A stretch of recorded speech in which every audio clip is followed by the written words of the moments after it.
आरोपीला add interim relief कोर्टाने मिळाल्यानंतर तो ॲड इंटरिम रिलीफ त्याला मिळू नये यासाठी कोल्हापूर पोलिसांनीच माननीय उच्च न्यायालयात देखील धाव घेतली होती। त्यावेळेस मेरिटवर सदर प्रकरण तपासावं असे देखील निर्देश माननीय उच्च न्यायालयाने दिलेले होते।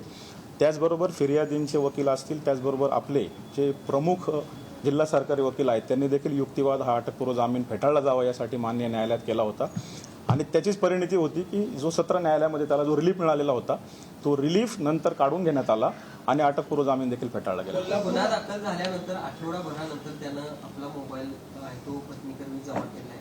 हा सगळा प्रकार म्हणजे दिरंगाई करणं किंवा पुरावा नष्ट करण्याच्या दृष्टीने त्यानं केलंय असं दिसतंय। तीच बाब न्यायालयाच्या समोर ज्यावेळेस सरकारी वकिलांनी आणली त्याचाच आधार घेऊन माननीय न्यायालयाने देखील त्याला जामीन देण्यास नकार दिलेला आहे। कोल्हापूर आणि नागपूर किंवा चंद्रपूर हे अंतर खूप प्रचंड आहे।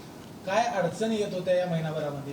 एकीकडे तुमचा तपास चालू होता, मात्र शंका देखील उपस्थित केली जाते। सध्याच्या युगामध्ये ज्यावेळेस आपण एखाद्या फरार आरोपीचा तपास करतो त्यावेळेस आपल्याला तांत्रिक विश्लेषणाची मदत मिळते, जसं काही आपण कोणी मोबाईल वापरत असेल, इंटरनेटचा वापर करत असेल।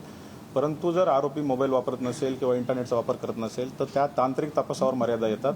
त्यामुळे जे माहितगार लोक असतात किंवा जी माहिती काढली जाते तपास पथकांकडून त्याला वेळ लागतो, परंतु त्याला रिझल्ट मिळतो। तर अंतरिम जामीन त्याला ज्यावेळी मंजूर केला गेला त्यावेळी शंका उपस्थित केल्या गेल्या होत्या।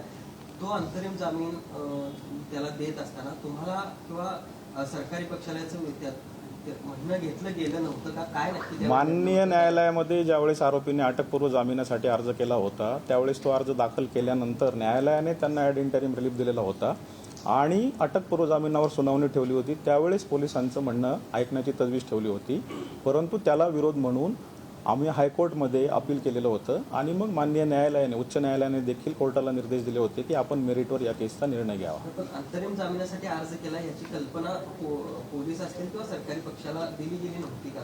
कल्पना ही कोर्टाकडून दिली जाते। ॲड इंटरिम रिलीफ मंजूर करताना अटकपूर्व जामिनाची सुनावणीची तारीख ही न्यायालय कळवतं आणि पोलिसांचं देखील म्हणणं मागवतं।